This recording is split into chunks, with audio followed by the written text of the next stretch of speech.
Évangile de Jésus-Christ, selon saint Matthieu 14, 1-12. En ce temps-là, Hérode, qui était au pouvoir en Galilée, apprit la renommée de Jésus et dit à ses serviteurs, « Celui-là, c'est Jean le Baptiste. Il est ressuscité d'entre les morts. Et voilà pourquoi des miracles se réalisent par lui. Car Hérode avait fait arrêter Jean, l'avait fait enchaîner et mettre en prison.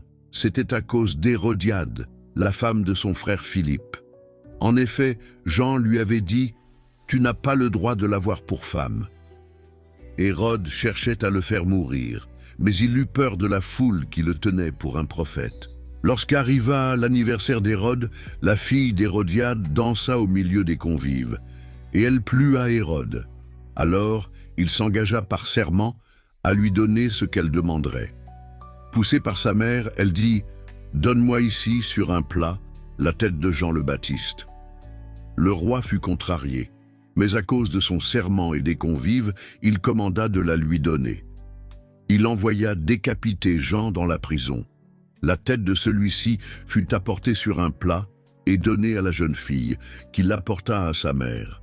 Les disciples de Jean arrivèrent pour prendre son corps, qu'ils ensevelirent, puis ils allèrent l'annoncer à Jésus.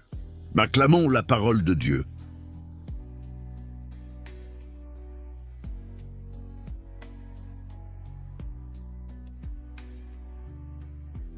La vérité dérange, mais elle libère. Jean-Baptiste, témoin jusqu'au bout. Le martyre de Jean le Baptiste. Frères et sœurs, ce passage de l'Évangile est à la fois bouleversant et lumineux. Il nous parle d'un homme, Jean le Baptiste, qui a osé dire la vérité, même au risque de sa vie. Hérode, homme de pouvoir, savait que Jean était un homme juste, un prophète.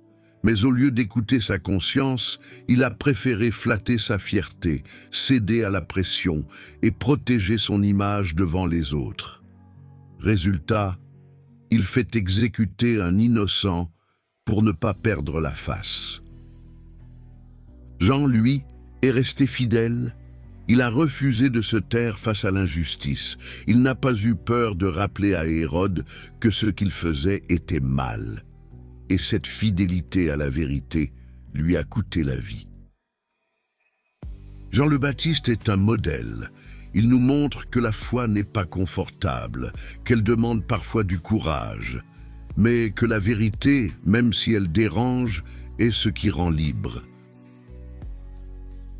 Comment vivre ce passage dans ma vie aujourd'hui? 1. Oser dire la vérité avec charité. Comme Jean, ne restons pas complices du mal par notre silence. Dans nos familles, nos amitiés, nos lieux de travail, il y a parfois des injustices, des mensonges, des compromissions.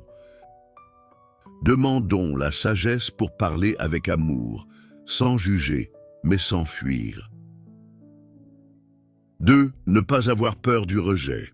Être fidèle à l'Évangile peut nous attirer des moqueries, des critiques, des rejets. Ce passage nous rappelle que suivre Jésus peut coûter, mais cela en vaut la peine. 3. Ne pas faire comme Hérode. Hérode savait que Jean disait vrai, mais il a préféré ses intérêts et l'image qu'il donnait aux autres.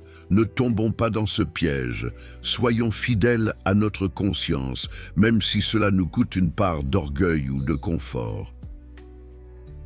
4. Faire confiance à Jésus. À la fin du passage, les disciples de Jean vont trouver Jésus. Quand nous sommes blessés, choqués ou tristes, allons vers lui. Lui seul peut transformer notre douleur en espérance. En résumé, Jean est mort pour la vérité. Et Jésus, lui, est la vérité. Si nous marchons avec lui, nous ne serons jamais dans les ténèbres. Prière. Seigneur Jésus, aujourd'hui, je contemple le courage de Jean le Baptiste.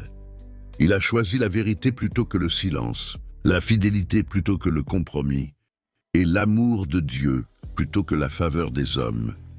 Donne-moi, moi aussi, un cœur courageux. Quand il est difficile de défendre ce qui est juste, ne me laisse pas céder à la peur, à la pression des autres ou au désir de plaire à tout prix. Libère-moi de l'orgueil, de l'hypocrisie et de tout ce qui m'éloigne de ta volonté.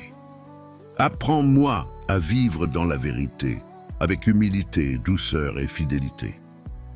Seigneur, console tous ceux qui souffrent pour avoir choisi de te suivre.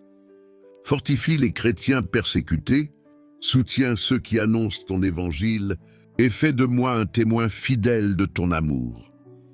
Que l'exemple de Saint Jean le Baptiste m'inspire chaque jour à préparer le chemin de ton royaume par mes paroles, mes actes et ma vie. Je te confie ma famille, mes proches et tous ceux qui se sont éloignés de toi. Attire-les à ton cœur, afin que tous connaissent la joie de ta présence. Nous te le demandons, toi qui es le chemin, la vérité et la vie, pour les siècles des siècles.